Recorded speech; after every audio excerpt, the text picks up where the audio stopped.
Okay, it's 11 o'clock. There's only a handful of us here. I don't think I've ever had such a tiny class. Hurts my feelings. But anyway, welcome. So, we're going to continue talking about memory. And I'm going to introduce you to my princess here. This is Zoe. Say hi to everybody. She's 5 years old, and her brother actually came to my class when he was 5 years old. And he remembered everything. And now he's a student in my class because I'm trying to, I might have mentioned this before, he's 14, so my goal is to have him complete college before he finishes high school. So I'm going to try the same thing with this one, see if it works. Welcome, Zoe. Say hi to everybody. Are you shy now? Don't be shy. Okay. So today we're going to talk a little bit about memory. We started talking about it last class, and we started off talking about the three processes, right? The three processes that are important for memory. Encoding, storing, and retrieving. You guys remember that? Yeah. Okay, encoding, storing, and retrieving. Encoding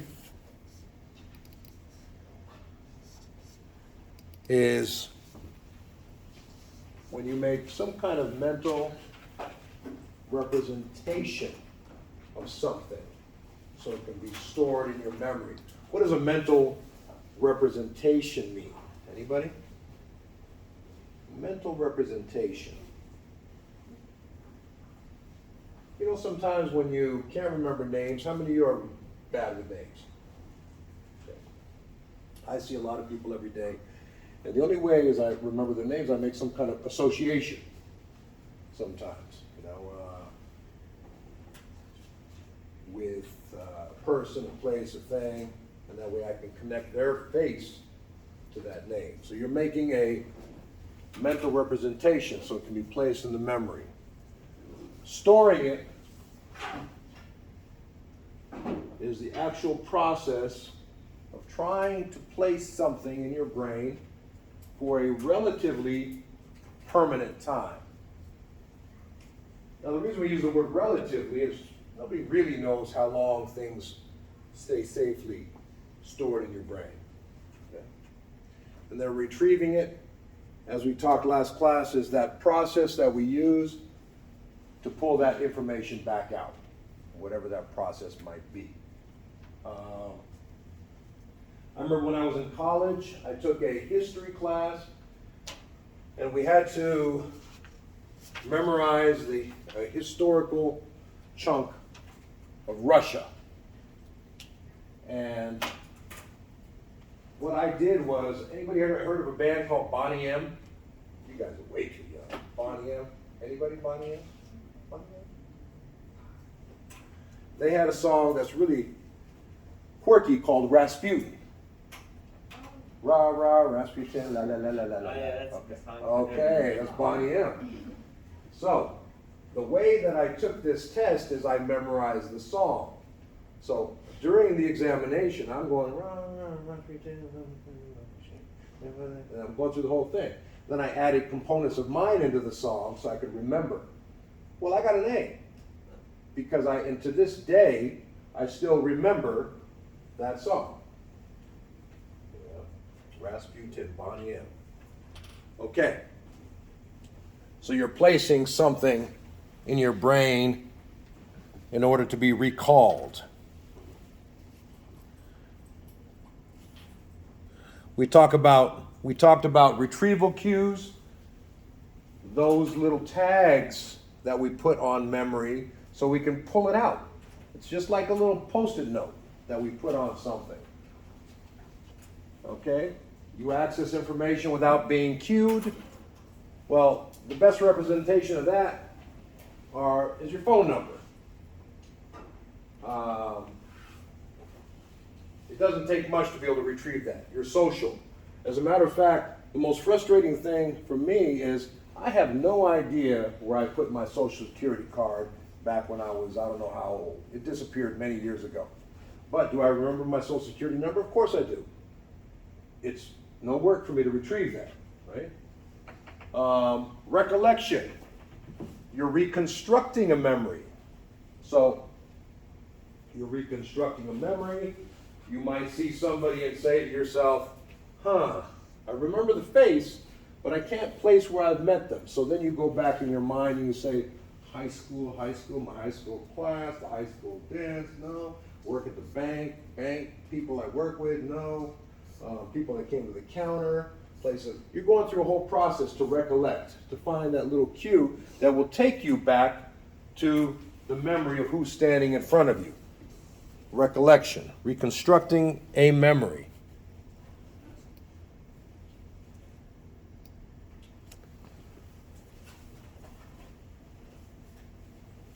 Relearning. You're actually relearning information that has been previously learned. A good example of that is, if you haven't ridden a bike for years, in many cases you can get back on the bike and remember how to do it, right? Give me an example of something that you haven't done for years that you might be able to relearn if it was standing right in front of you again. Anybody? Skate. Huh? Skating. Skating. Yes, skating. The unfortunate thing with relearning is, so I'll give you an example. I used to be a National League sprinter. So my son can't run. I don't know, genetics just got me. I'm hoping that she's gonna be the sprinter. So he's running and he runs kind of like I don't know, like kind of, he doesn't have that kind of form. So Daddy's gonna show him because I can relearn this stuff. So Daddy gets down and starts to try to run. And then I'm like, my brain says, hey, you know how to do this. But now your body says, oh no, oh no. I look as bad as my son now. But anyway, my son looks beautiful. So relearning. Relearning information that has been previously learned, okay?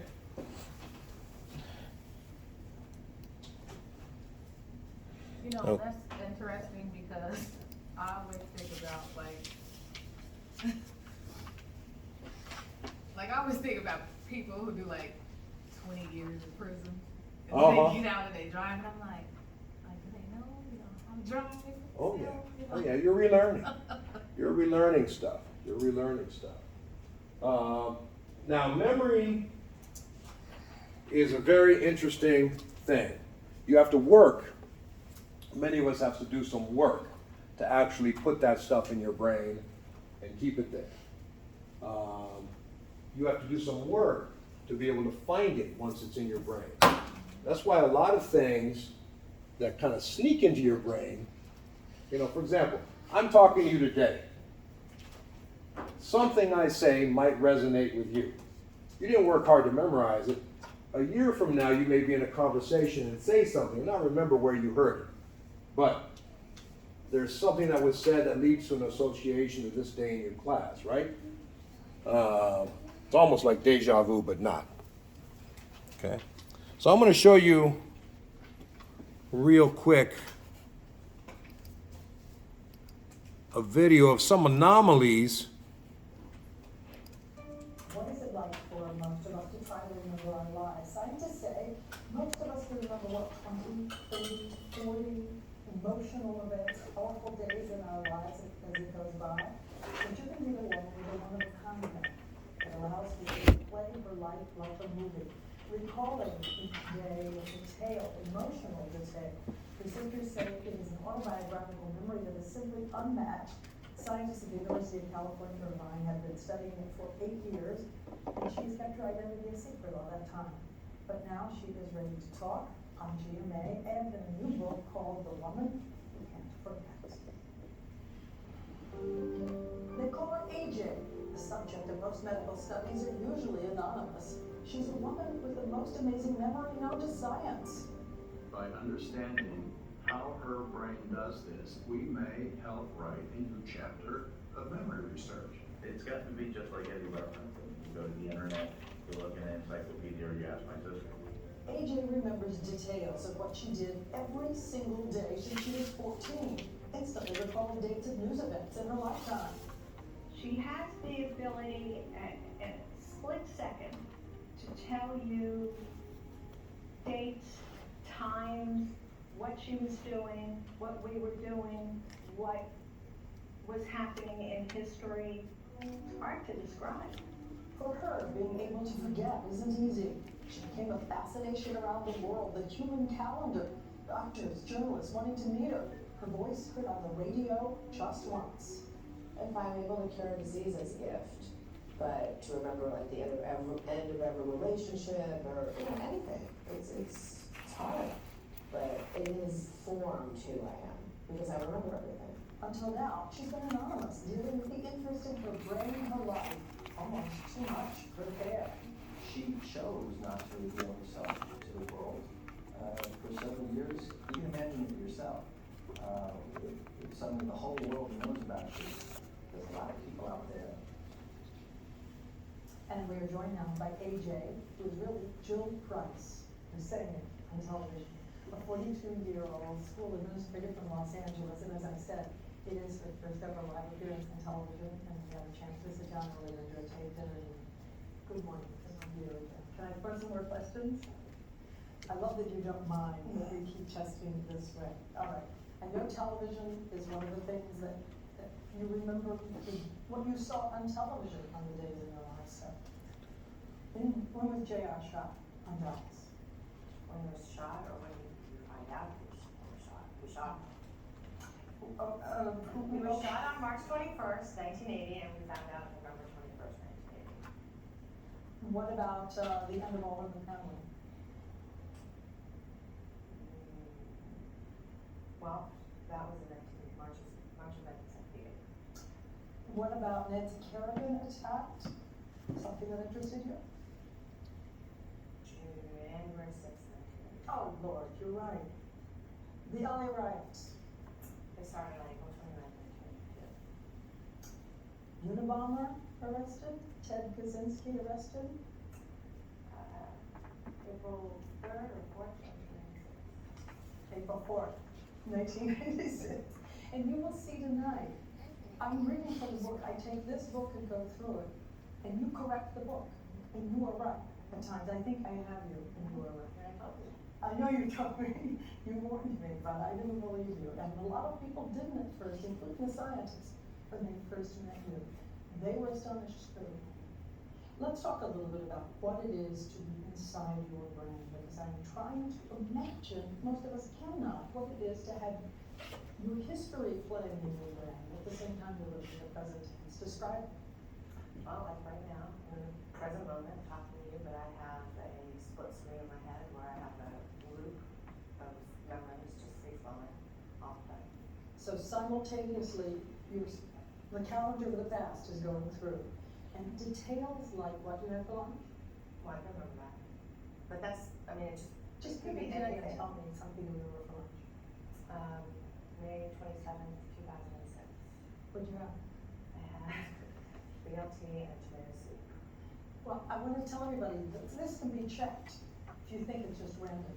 Show the journals up here, if you will, everyone. Jill has kept 50,000 pages of journals every day her alone. Scientists say even if you wanted to memorize them, you couldn't memorize them. You can go back and check, and as you'll see tonight, you don't. So I won't belabor the point. You guys get the idea. There's an anomaly. There's something that is different with the way that she brings in sensory memory and how it is immediately encoded in her long-term memory. And it all is remaining instant recall. It's not even putting a tag on it. So it's literally impossible, except for her and a couple other people. It's literally impossible to be able to remember that much data. There's a statistic about communities that interest me a couple years back that I read. Oh, am I blocking something? Are you gonna tell me to get out the way of my thing? So there's a statistic about communities. Most small towns have maybe 100 or so people. Small towns, right? Think about the people we know in our group of friends. We can only know really a handful of people, because knowing them means what? Knowing something about them knowing something about you, being able to reciprocate and discuss certain things. You build a relationship. That takes a lot of memory, right? To remember 50,000 pages of detail about what you had for lunch. I can't tell you what I had for breakfast yesterday. Well, I do know I had, because I have the same thing all the time. But I couldn't tell you. I got to think about, you know, do you have to think, what'd you wear yesterday? Remember what shirt you wore? Pajama. Huh? Pajama. You wore pajama all day? Okay. What'd you wear a week ago? Same day. So it's very difficult, because this is why the memory process is so difficult to do what this lady's doing naturally. The memory process. We have sensory memory, our senses. It's the initial process that brings things into our body, our sensory memory. Go ahead, do you have a question? I was just thinking it's kind of interesting. It's like our brain will only allow us to remember, you know, things that are really important or stand out, but it's almost like it intentionally, it's almost like it intentionally kind of blocks out, you know, memories that aren't really important enough to. Well, it is almost intentional, because you have to want to remember something. Yeah. So sensory memory, think about all of the things that come into our senses. If we tried to remember everything, we would get dizzy. Go ahead, you got a question? So I was gonna ask the question about what he asked you. So you said that we have to want to remember it. So is it like intentional for her, or is it just like No, it's not intentional for her. It's not, we don't have to want to remember, but it's easier if you're interested, right? It's just like, think about some classes you take. Sometimes you have to work. I know when I took statistics, I had to work to remember, because I was not interested, right? But when I took science classes, I didn't have to work so hard, because, you know, I was kind of interested in what they were talking about. And then I'd go tell my friends, hey, did you know this, this, and this? And, you know, that's how we remember things. So sensory memory, our senses bring some information in, and we hold it for seconds. If we're interested, we move it on, right? So as I'm sitting here talking to you, I hear the whir of the sound of this thing here with my ears, my senses. I hear it. Now that I'm talking about it, though, what I've done is, tomorrow if you ask me, yeah, I know I was standing over there and I heard it. But if I wasn't, it'd be gone. My senses let it go, right? If you don't pay attention to information, it's forgotten. If you pay attention to information, it's transferred into our short-term memory. So from our senses, our touch, our taste, our smell, whatever, is transferred into our short-term memory. So once it's in our short-term memory, we do something else again. We think about it and say, is that something we're interested in thinking about? Right? So a good example of this is, you're laying in bed at night and you hear a sound. You're half asleep, you're in stage 1 sleep, you're not quite asleep yet. You hear a sound, and you go back to sleep. You hear a sound, you're like, what's that sound? So now what you've done is you've taken from your sensory memory and you've moved it into your short-term memory, where it'll stay there and mull around for about 2 to 30 seconds. Now, you're hearing that sound. In that 2 to 30 seconds, you might determine it's raining outside. It's the rain hitting the gutter. It's gone. didn't retain. Next morning, you may not remember that you even heard that sound, right? So, if you decide that sound is interesting, it doesn't necessarily, it sounds like the gutter, but it also sounds like somebody's tapping on my window. So now you take that.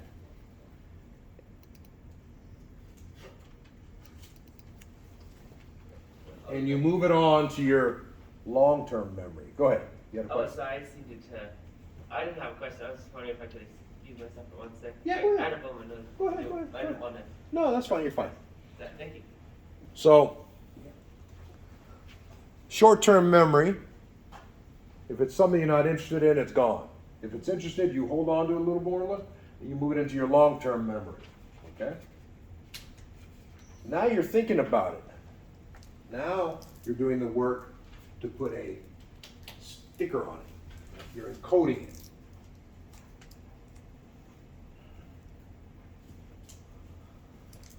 Okay, so why does trauma, like, I don't see, like, so, like, people aren't, like, actively, like, trying to move, like, trauma into their long-term memory, so how does that just, like, Well, trauma is exactly what it is. It's trauma. It's traumatic. So you don't have to want, you know, I mean, if you want to study something, you're working hard to put it in your brain. But shock and trauma is something that, that's why people do PTSD and stuff like that. You can't help it, it's there. You know, that's why, if you've been in a zone where people are shooting at you, you come home at night and you hear a sound, that's what we're talking about, cognitive. You're basically responding differently to that sound than somebody else. So that's just a traumatic event. So it's embedded in your brain. So for example, like I said, I could be talking about something right now, and you might be distracted, but it's still going into your sensory memory. If it's something that you have interest in, your brain will file things away without you even realizing it. Think of all the little things. That's what makes up your instinct, for a second. So your instinct, you're not really working to think about, you know, if I walk down this street, is it dangerous? If you're thinking about it logically, it's not your instinct. But if you feel instinctually, you follow your instinct. Your instinct's already analyzed and said, well, you know what? I've seen these patterns before. I'm not that worried, right? Okay. Long-term memory is the process of storing an almost unlimited amount of information for long periods of time. Now, it kind of bugs me that they use the word almost, because again, they don't know. But we just have a lady that has 50,000 pages of information. I would say it's unlimited, but we just don't know. So it's storing that information for a relatively permanent time.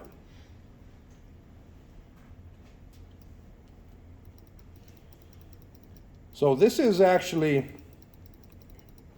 what I like to use for those of you who are visual learners to remember what I just said. It's pretty easy. So, incoming information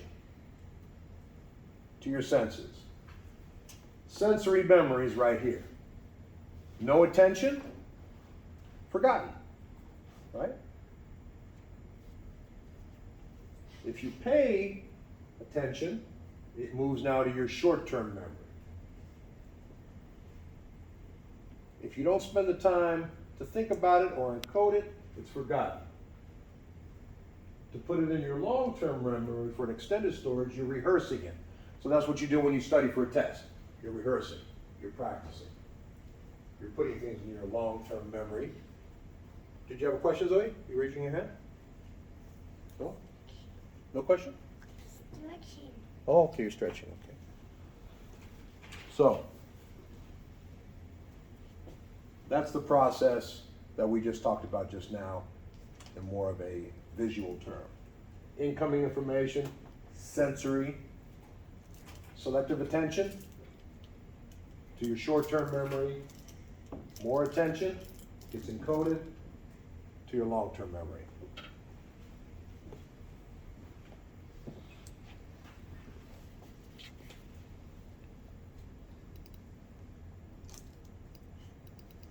So this breaks it down a little more, breaks down the senses part.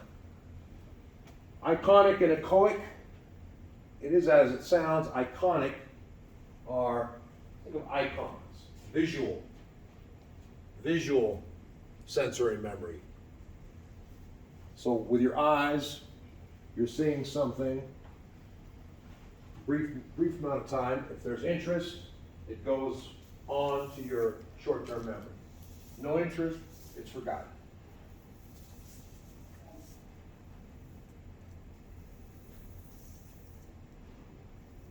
So, a good idea is iconic.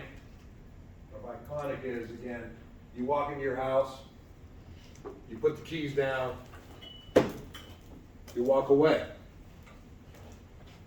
Seconds later, you've forgotten where you put the keys.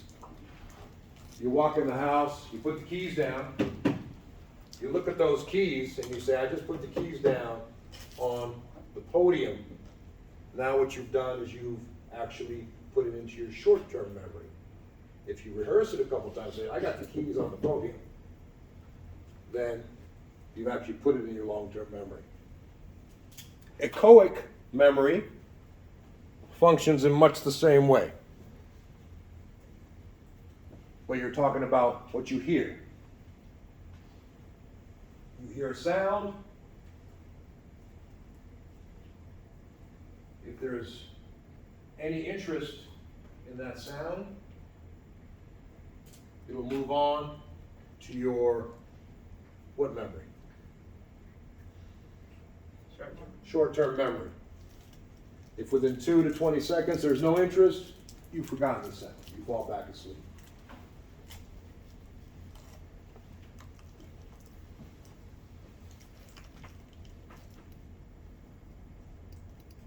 Now, why is echoic memory? Now imagine, there are people who have the opposite of the ability to remember everything.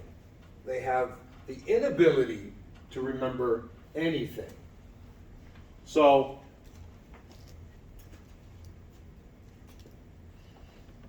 without echoic memory is basically what allows you to have a conversation. When you say something, or like when I'm saying something right now, you hold the pattern of what I'm saying just long enough to be listening and decide what you want to store. If you have no ability to do that, by the time I finish what I'm saying, you've already forgotten where I was going. Okay.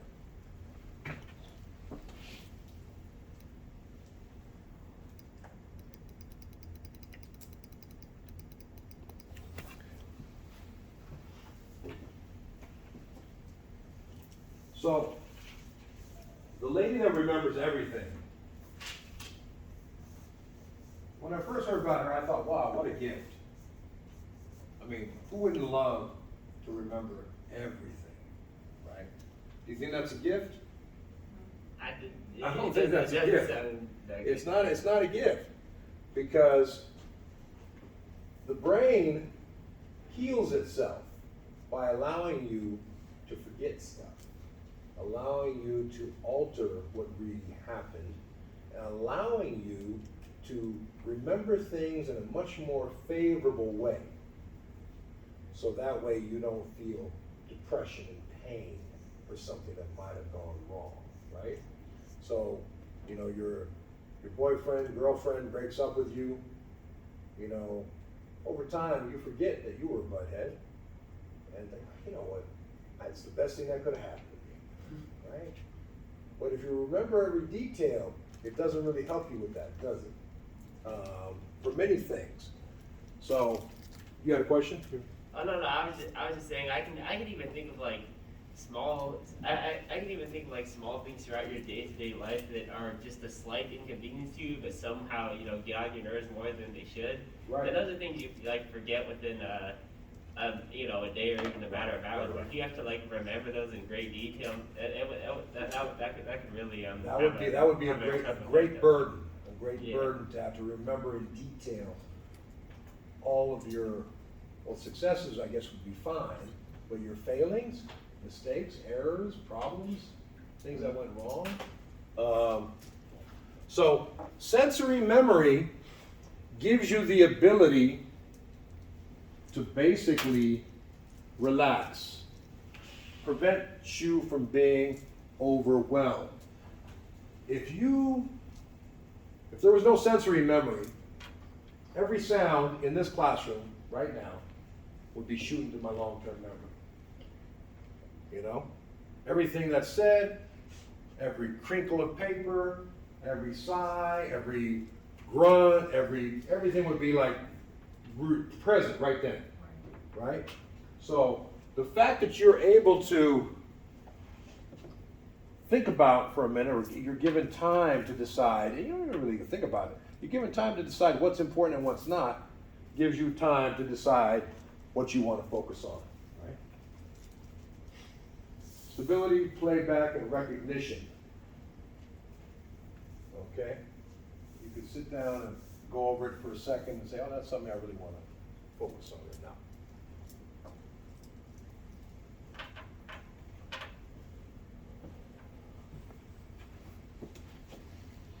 Okay.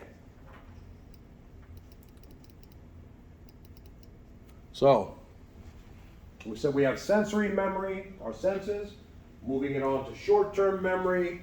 So the function of short-term memory gives you the chance to really decide. This is where you decide. Is this something I want to pay attention to? Is this something I want to put in my long-term memory?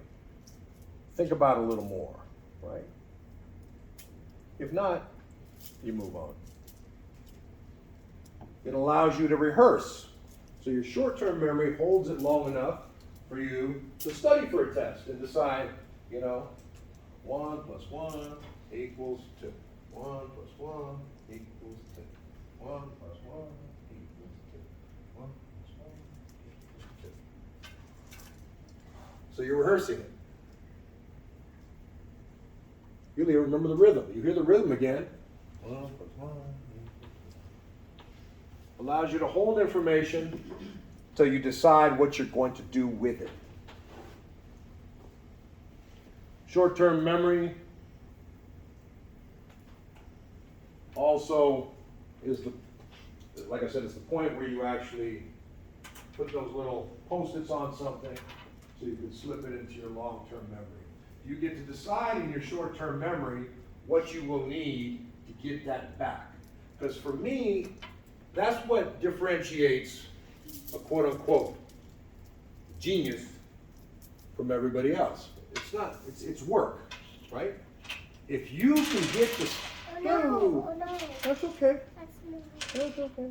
If you could get the information, if we all could access what's in our brains, we would all be geniuses. No, there'd be no question. It's all there. If I remembered every formula that's already in my head from my stats class, and I could say, I had a cousin like that, he could sit up there and just rattle off formulas. He can retrieve that stuff because it interests him. I was talking to a gentleman last night who wanted to do business with me, and after the discussion was over, somebody came to me and said, well, how did you know how you wanted to structure the business exactly? The percentages split, how the money was going to go? I said, I don't know. Just, it's the way I'm interested in that. So I can access that information immediately, at any time.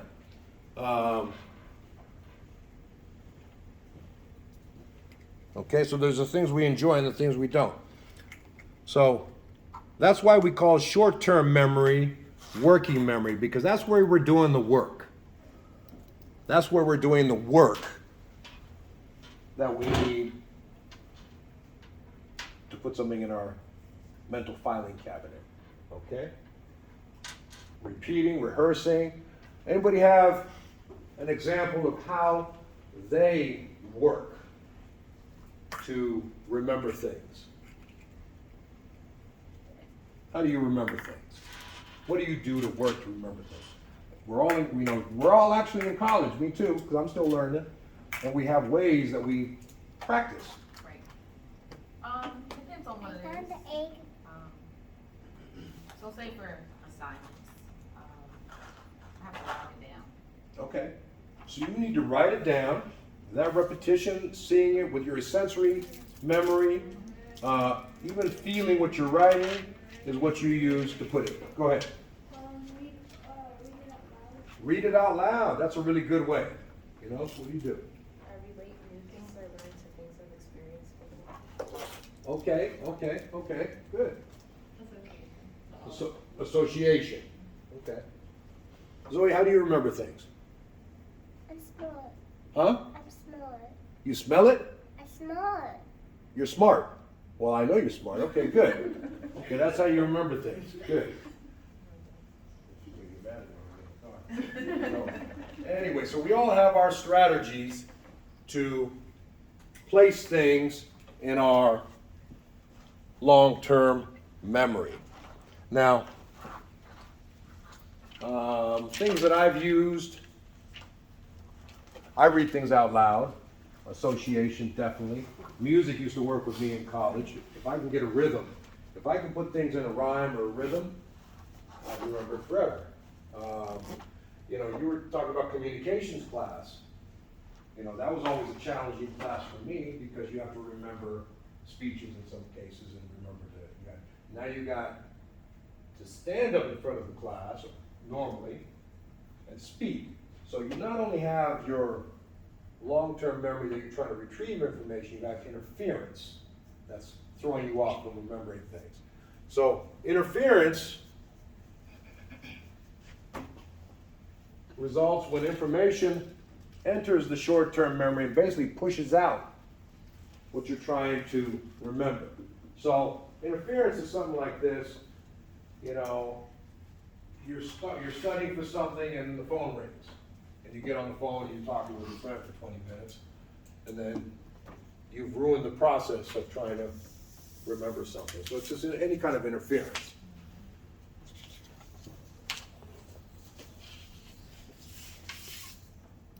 Okay. So I'm going to show you a strategy that people use to remember things. It's called chunking. Anybody heard of chunking? Chunking. Chunking is putting things in categories. So our brain does much better remembering patterns and categories than it does. So if I say, if I write a number on the board, 20 digits, then say, memorize the number. You try to remember 5, 8, 7, 3, 2, hard. But if you say 583, 723, that's why we do phone numbers like that, 707, 208, we chunk things, okay? You're going to the grocery store shopping, and if I give you a long list of things to shop for, you may not remember that, but you'll remember things if I put them in category. Vegetable aisle, dairy aisle, meat aisle, and everything underneath it, right? So let's take a quick look at how chunking works. Yeah, I do kind of understand what you're talking about though, because now that I think about it, I use chunking a lot to remember things. A lot of us do and don't realize it. It's a real good way to remember things.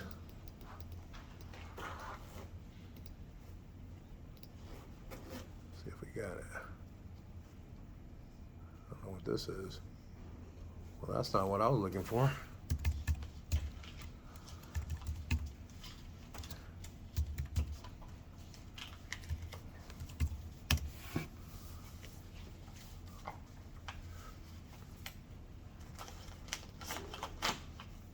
Okay, I've never seen this one before, so if I don't like it, I'll turn it off.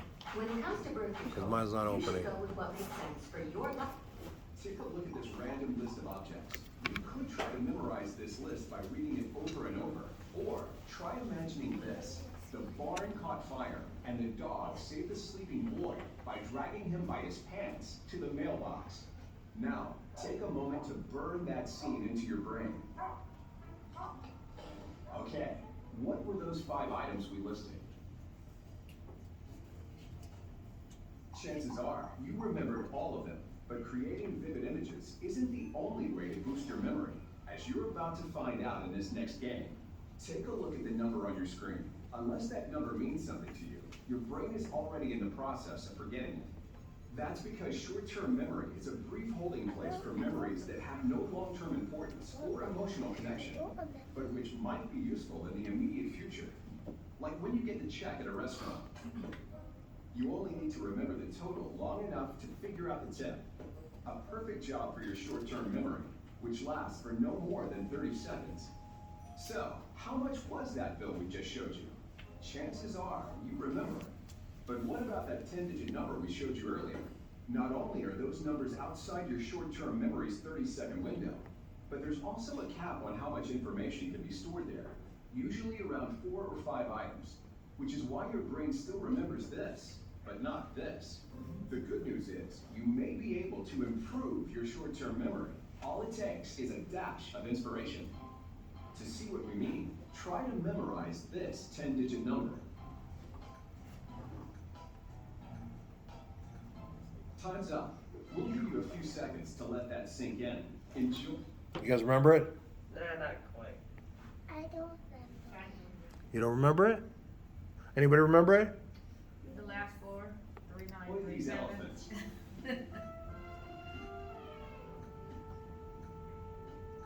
Now, can you remember those numbers? Chances are you did, thanks to a technique called chunking, a simple tool we all use nearly every day. Whether it's your social security number, credit card, or even your phone number, chunking longer number sequences into bite-sized pieces makes them much easier to remember. Simply adding a couple of dashes into a 10-digit number causes your brain to treat it as fewer items, putting less strain on your short-term memory. Okay. So that's how chunking works, and it's a pretty interesting process. The object of this challenge is to knock over that bottle of water that you. So I get sucked into YouTube. I'm about to watch this thing and forget you guys. Okay. So that's chunking.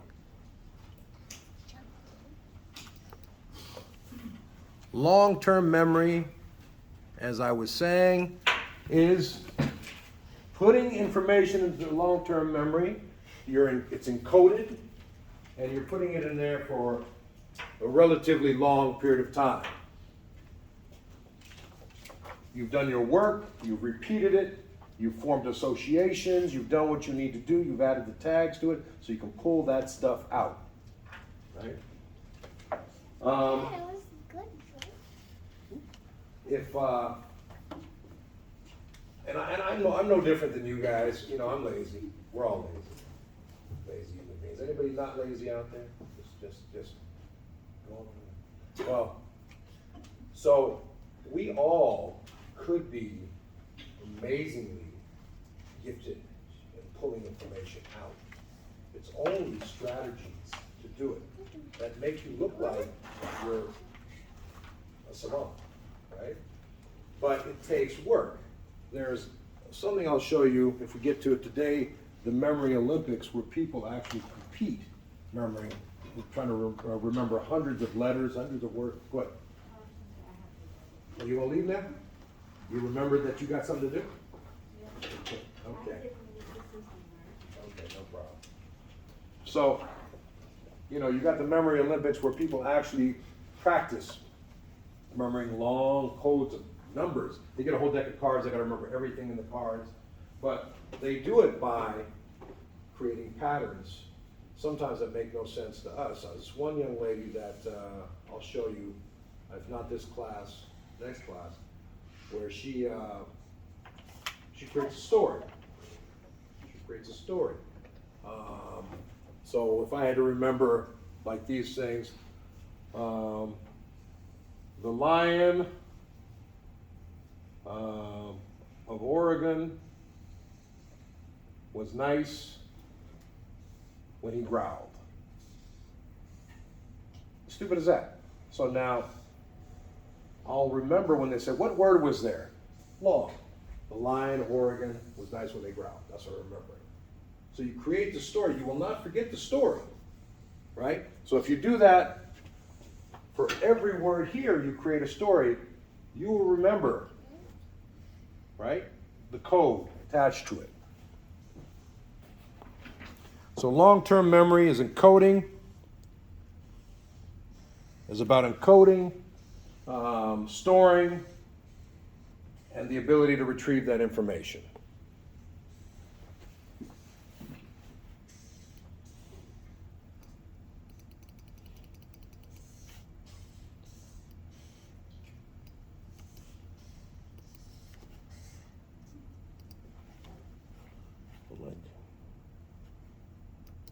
I close it.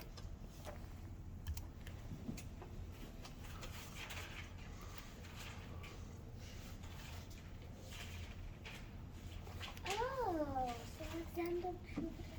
It's a cutthroat competition where each year the best of the best square off. Where competitors show off skills that boggle the mind and regularly shatter world records.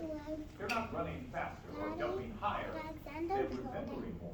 It's the U.S. Memorial National Championship of Memory. Key Force has recently discovered some of the surprising secrets to their total recall. 9 of hearts, the king of hearts, the ace of hearts. Tatiana Cooley is one of those rare people with a remarkable memory. 10 of clubs. She is recalling the order of a shuffled deck of cards that she looked at for just a few minutes. 8 of hearts. It certainly seems to be an astonishing feat. This woman seems to have a photographic memory. Not only that, she's modest about it. I'm just like everybody else. Anybody can do this. Tatiana swears she doesn't have any supernatural memory powers. Give me a call when you get a chance. At her internet job, she relies on a Palm Pilot to keep track of meetings and appointments. But put her memory to the test, a real test, and she does seem supernatural. Tatiana is the 3-time winner of the U.S. Memorial Contest, a sort of memorizing Olympics. She entered her first competition in 1998 on a whim after reading an ad for the event. I thought it might be fun. I could go and compare my memory, because I think I have a good memory, but let's see how it compares to other people. I see. And I won the damn thing, and I never expected to. Tatiana is back this year to defend her title against 18 others, including this man, Scott Hagwood, who spent a full year preparing for the contest, doing memory exercises to keep his mind healthy as his body battled thyroid cancer. I'd be sitting up in the waiting room, waiting for the next treatment or whatever, and I'd be thinking about the cards, and just kind of going through it to make sure that I could remember. The competition is intense. 7 hours of mental gymnastics, memorizing 99 names and faces, 500 random words, rows and rows of single digits. Tatiana is in true form. With just one event to go, she's in first place. How does she do it? We asked her to show us, taking a deck of shuffled cards and studying them for 5 minutes, long enough for her to take in 18 cards, which she ticked off without a mistake. Her secret? Giving each card a code word. This 2 of diamonds is not 2 of diamonds to me. It's den. Oh, all So right. that's how this works. So you go through the cards, and you create a story. Tatiana says it's easy once you get the hang of it. Take 6 of hearts, for example. Tatiana assigns it the word hash. Why hash? Well, in a system she picked up from these books, the first letter tells her the suit of the card. In this case, H for hearts. The SH is code for the number 6. Hash becomes the 6 of hearts. And the story Tatiana created for those cards? The hash and the hag and the sack are dazed. The sash and the hub. It all seems very confusing, but Tatiana says it works for her. And memory experts agree it's all about coming up with a coding system, developing a sort of filing cabinet in your brain. So I'll stop there for a second. So again, she's no different than anybody in this room. What she's done is she's figured out something that works for her to remember things. Just like you guys have your own strategies to remember things, she's just taking a step forward and she's exercising her brain, which is actually like a muscle. The more you use it, the more you have it. The more you don't, it's easier to lose it, right? So she's creating, like when she explains like the word hash, this is a heart, it means nothing to me. I would not be able to use her strategy because it doesn't work. But if I had my own depiction of what that 6 was, I too could remember all cards in a deck because you're creating your story, whatever it is, whatever resonates with you. And then all of a sudden, you know, it's just not party tricks. What it is you can then parlay that into remembering more complex things, right?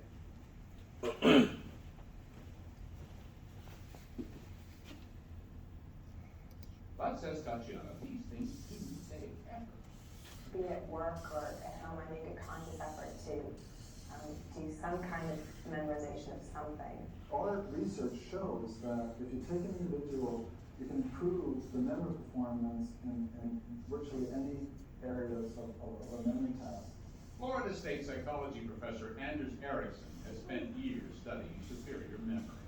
You're saying that almost anybody can engage in feats of memory that they may not have thought possible. And there are factors like how much you know and how interested you are in an area. In the subject that you're trying to memorize. Like for example, you know, some adolescents have no problems remembering scores between athletic teams, but they have tremendous difficulty remembering even a single date in history class.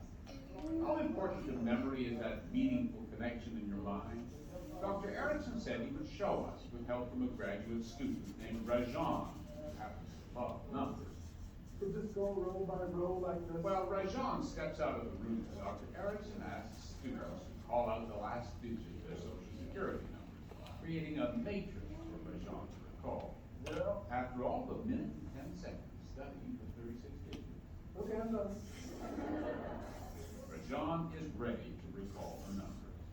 5, 6, 3, 1, 9, 7, 4, 7, 0, 8, 2, 0, 2, 4, 3, 7, 7, 6, 2, 3, 3, 9, 8, 8, 6, 1, 1, 9, 0, 0, 1, 5, 4, 5, 2, 3. How does he know? Like Tatiana, Rajan has encoded the numbers into sequences that are meaningful for him, making a story of sorts of the number. 470, that was the starting salary of a friend I knew in India. 820 is something embarrassing. I did something at 8:20 a.m. this morning. I don't want to tell you about. A clever trick that, according to Dr. Erickson, suggests that there is no such thing as a truly photographic memory. Just people with good memory techniques.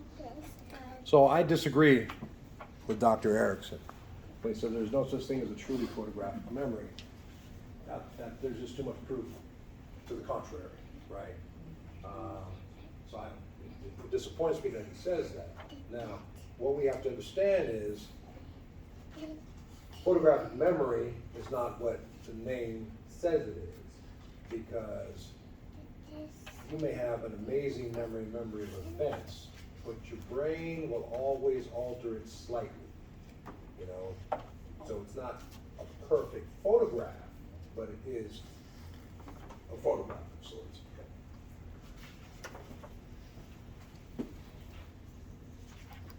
I think there's incredible evidence whatsoever for photographic memory.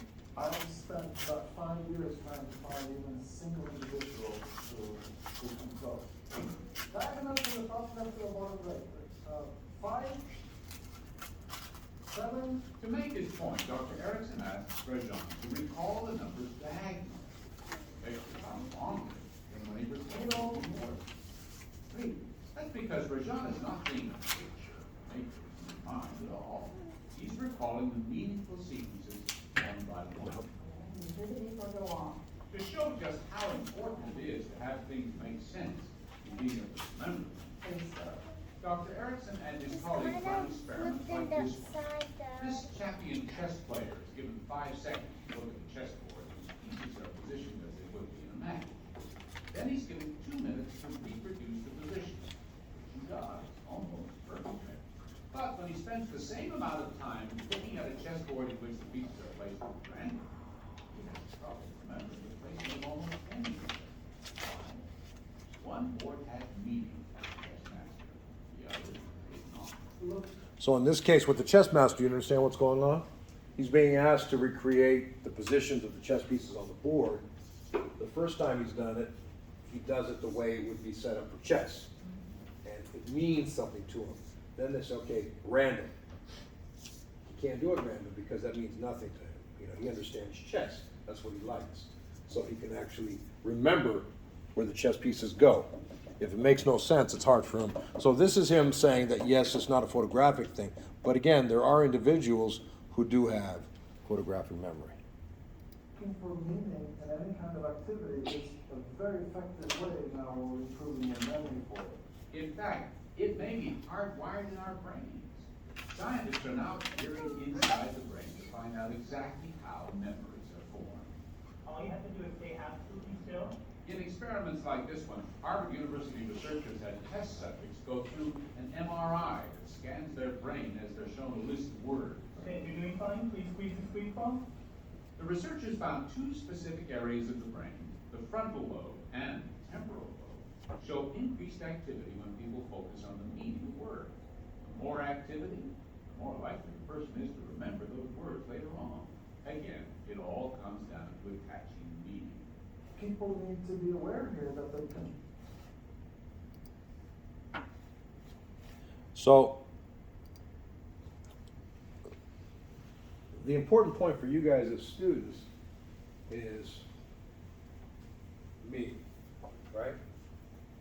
If you can attach some kind of meaning, even to the most boring topic, it will help you remember it for any class. And I guess, why is it important? Because you guys are in college, you're going to be spending a little more time in the classroom than I ever want to spend again in my life. But that'll help you remember things. Okay? So,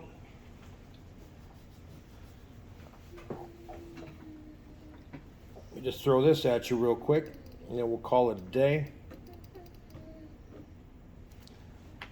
These are just memory systems. Primacy, recency.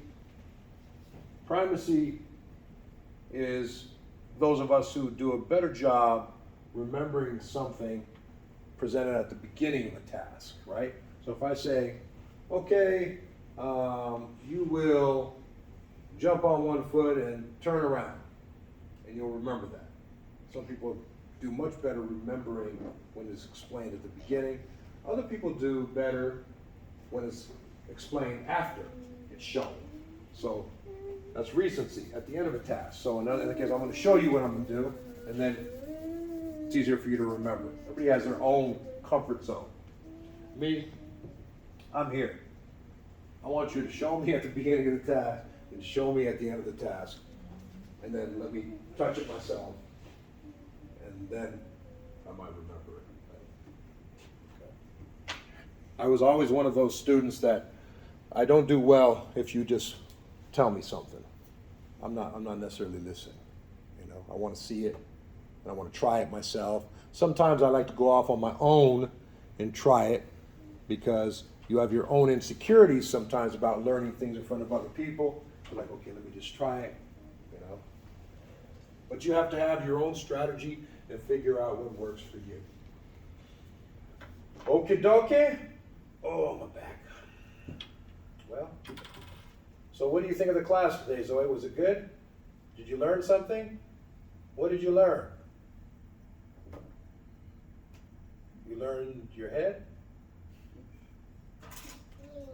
Your brain learned something? Okay. Just tell the class what you learned. You panic. Oh. Okay, guys. Thank you much. Thursday, we are online. Okay. I know you love to come here, but it's getting fun. Cold. Rain. Any questions about the work we've done so far? Keep an eye I will probably open up a small assignment in the memory section. Don't worry so much about the deadline, but take a peek. Okay. Easy stuff. Okay. Thank you. Where are you going? Huh? Oh, thank you very much. Where are you going? I'm not leaving you.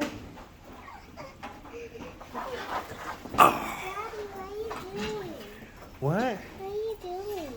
And now I'm going to turn this off.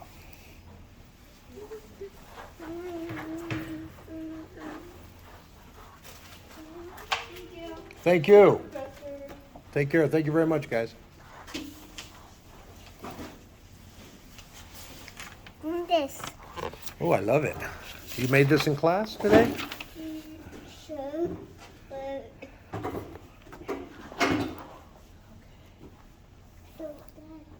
Yeah. See, I thought you were going to bring your little guy. I'm like, Okay, he tried. oh. He tried. He's like, I'm not feeling it. It's my birthday today, so he was like, I need to spend your birthday, you know. Look, that's not a holiday for you. He's like, I don't feel good, and I need to spend it with you. And I can Aw. help you. And I was like, but I have to go to class. Oh God. Yeah, I figured they would terrorize this place, so. Oh yeah. Oh yeah, definitely. Okay, you take care. You too. Thank you. Hey, 1 minute, baby.